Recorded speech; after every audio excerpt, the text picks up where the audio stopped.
Olá, comunidade da CBR, tudo bem com vocês?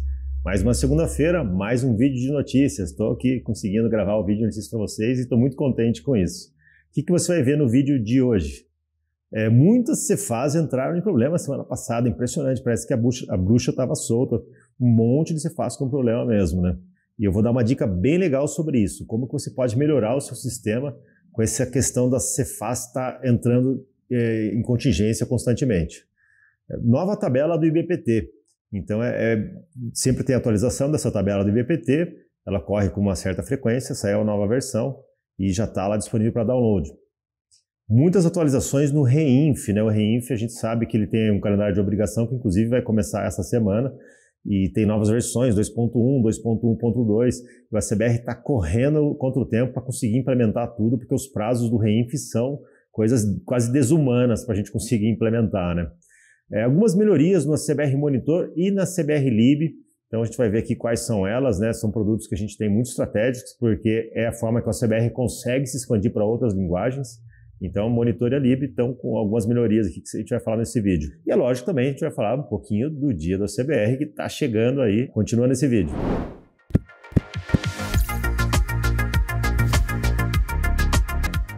Vamos lá, tela compartilhada, e vamos sempre começar pelas contingências. Olha só quanto estado entrou em contingência semana passada. Pernambuco acabou de entrar, né? Pernambuco, ó, tá vendo? A notícia é de hoje, tá vendo? Acabou de entrar em contingência, mais uma Cefaz aqui. Parece que a bruxa anda solta pela Cefaz, né? Acabou de entrar em contingência, eles já ativaram, então sempre que entra em contingência você continua com a emissão do seu documento fiscal, só que você vai mandar para a Cefaz virtual de contingência. E esse tópico aqui, sempre que a gente coloca essa notícia de contingência, a gente coloca esse tópico que explica como que você faz esse chaveamento da Cefaz do estado para a Cefaz virtual de contingência. Quais outros estados? Olha só, Minas Gerais. Minas Gerais no comecinho da semana, no dia 2, segunda-feira passada, teve problema. Minas Gerais continua tendo sempre muitos problemas, a gente sempre fala de Minas aqui nesses vídeos, é impressionante. E olha, aqui parece até notícia repetida, mas não é não, foi quinta, caiu de novo, ou seja, eles conseguiram dobrar a meta, né?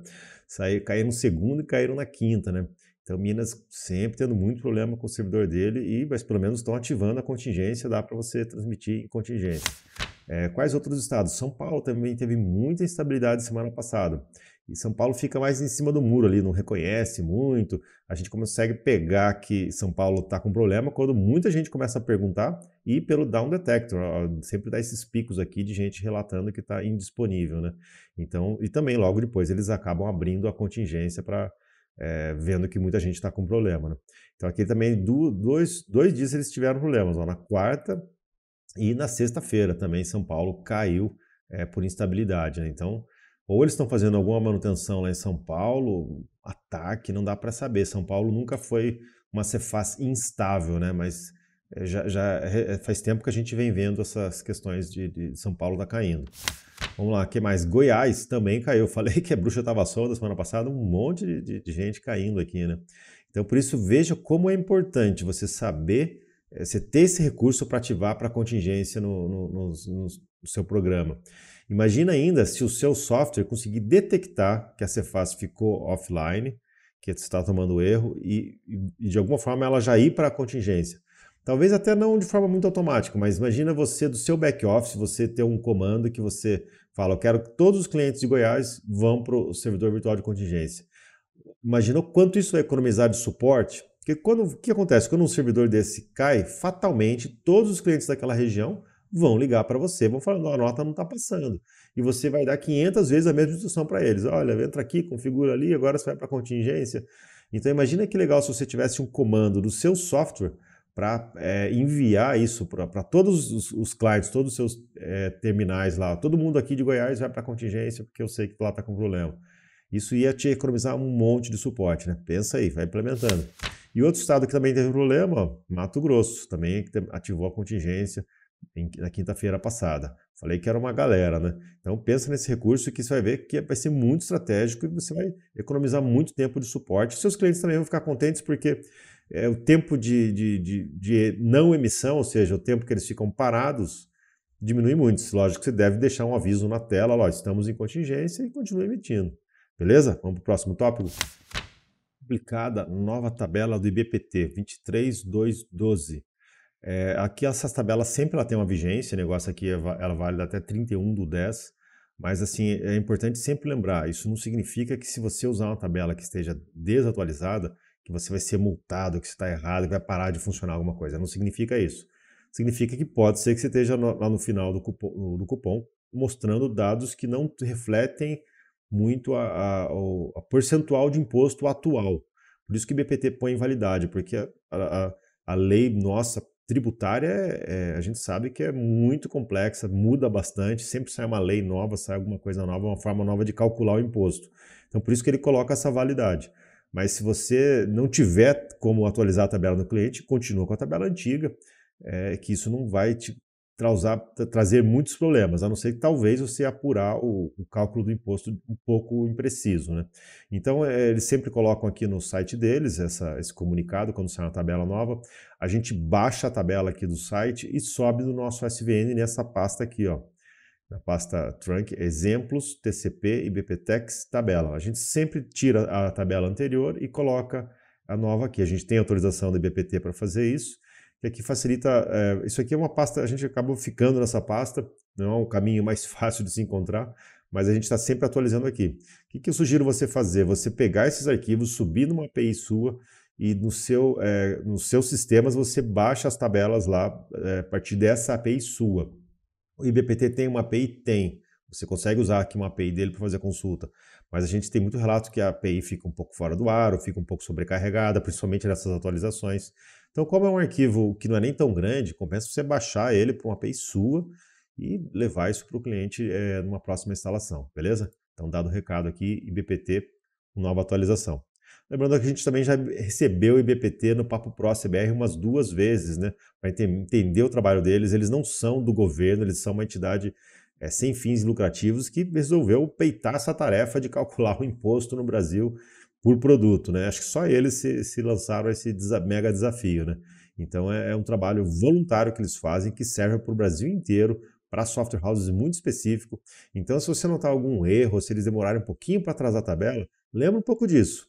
Se tivesse sem o IBPT, seria muito pior, a gente não ia ter como conseguir calcular isso.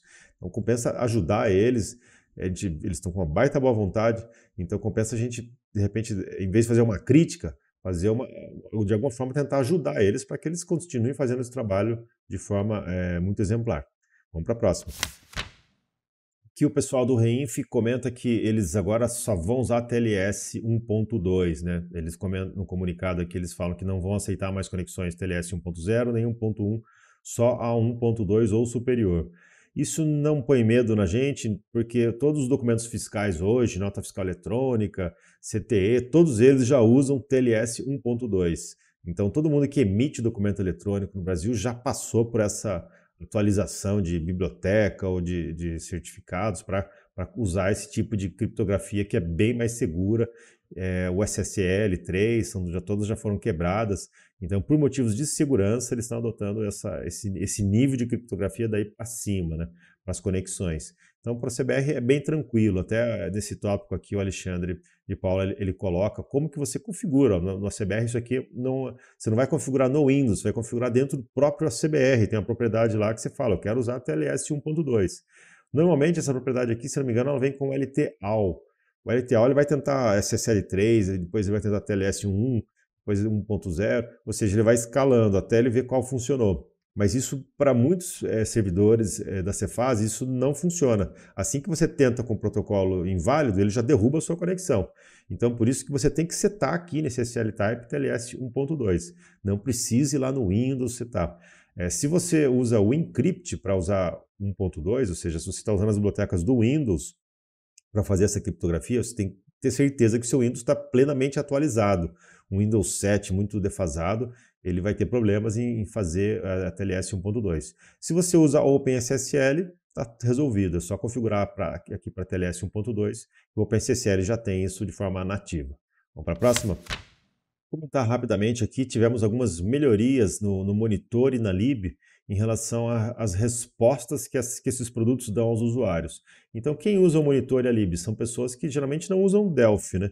Então, o monitor permite que você interaja com ele por troca de arquivos ou até por TCP/IP, ele fica ali no Systray, e a lib é uma DLL que você pode carregar junto com o seu executável e você vai chamando métodos dessa DLL. Geralmente a gente também escreve uma classe de alto nível, então você não precisa nem falar direto com a DLL, você vai falar com essa classe que fala com a DLL, que vai usar o CBR internamente e vai devolver a resposta.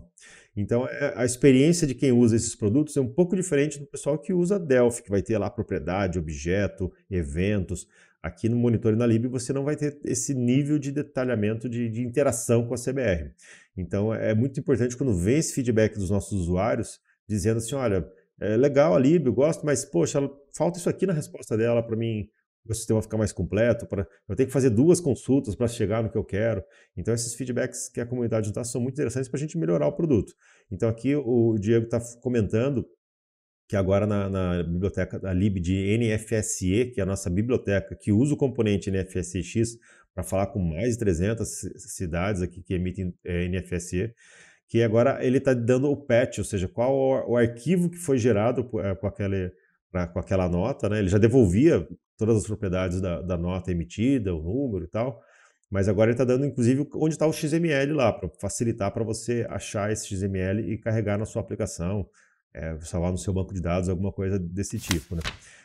Aqui também teve outra melhoria em relação ao GNRE, né? Como ele responde. Aqui tinha muita gente que queria usar o GNRE só para gerar o XML. E só tinha um comando para você gerar e enviar. Então, ou seja, uma coisinha simples, a gente só separou. Então, agora para você mandar aqui o INI no formato de acordo com a documentação e você vai ter um XML no formato GNRE, que às vezes a pessoa tem outra forma de enviar, vai fazer o envio posterior, então, ou ele quer ter mais controle, tipo, gerei o arquivo XML e deu tudo certo. Agora eu vou tentar transmitir e ver se deu tudo certo. Eu até prefiro esse caminho, você consegue fazer passo a passo, você tem mais controle do que está realmente acontecendo. Então, bacana essa melhoria aqui também. Obrigado, Diego, aí pelos tópicos.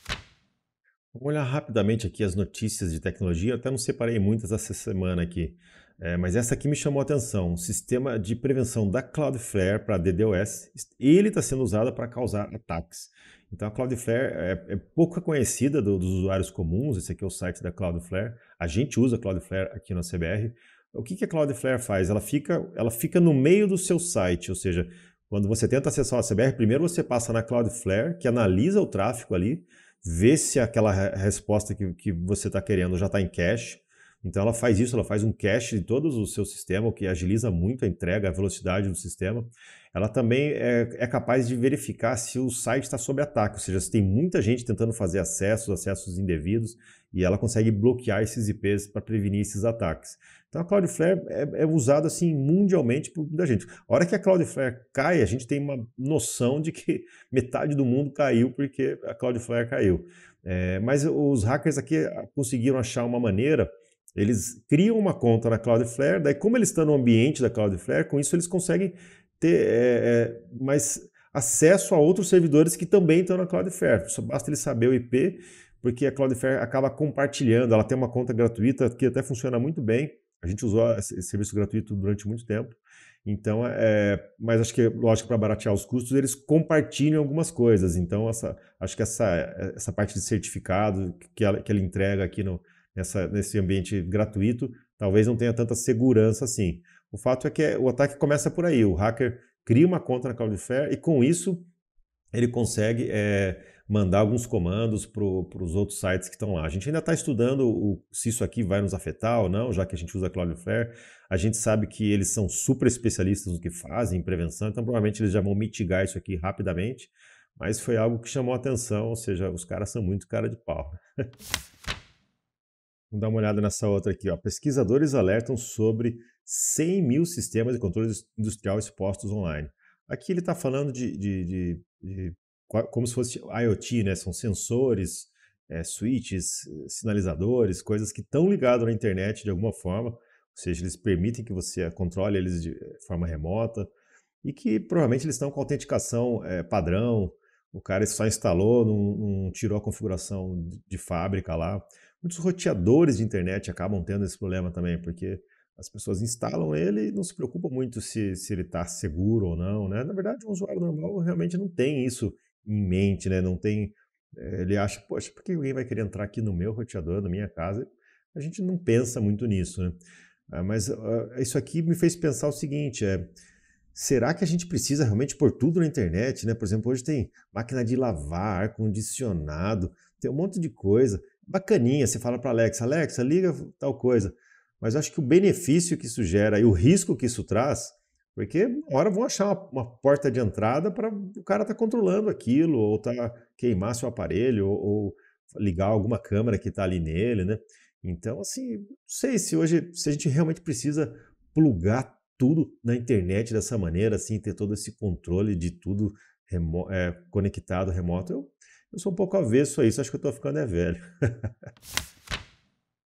A gente também não podia deixar de falar dessa coisa absurda que foi esse ataque do Hamas ao Estado de Israel, né?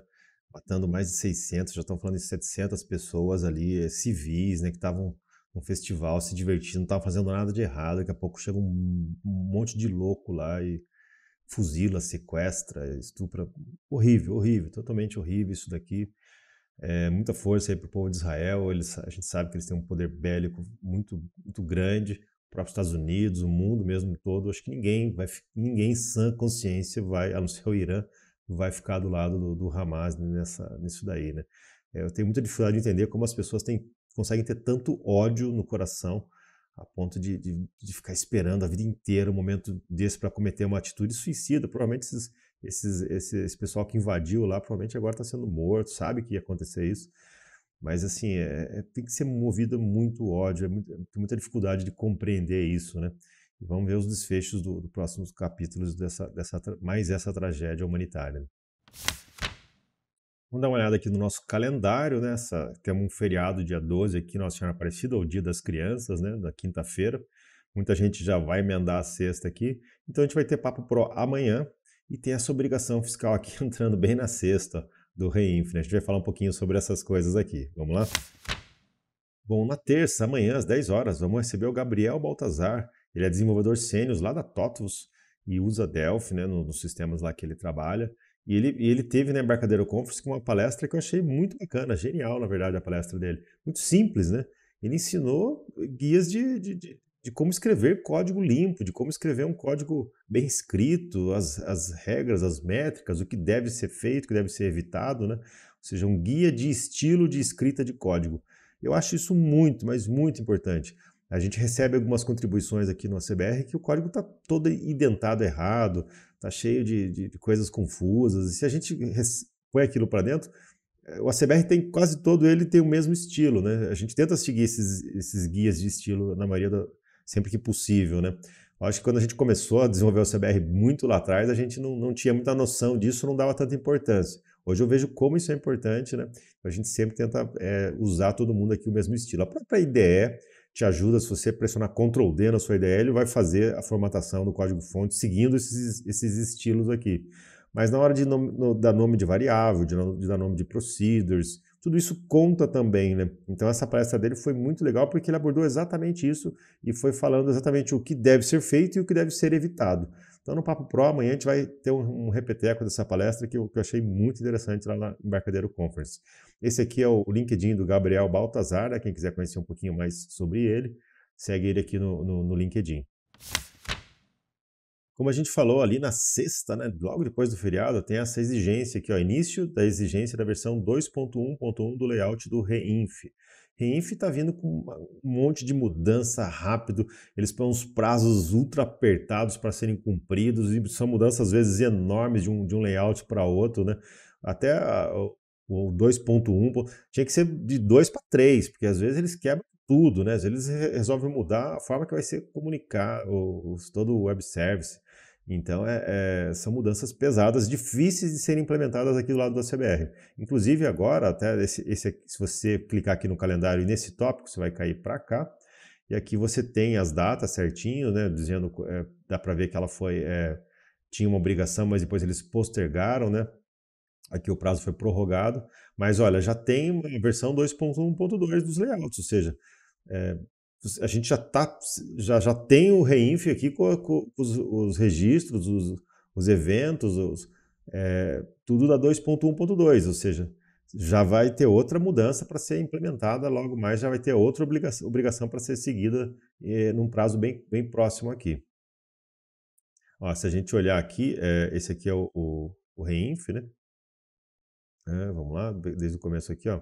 Essa aqui é a versão 2.1.12. Então tá vendo? Ela já é bem antiga, ó, desde abril que eles já estão falando dela, né?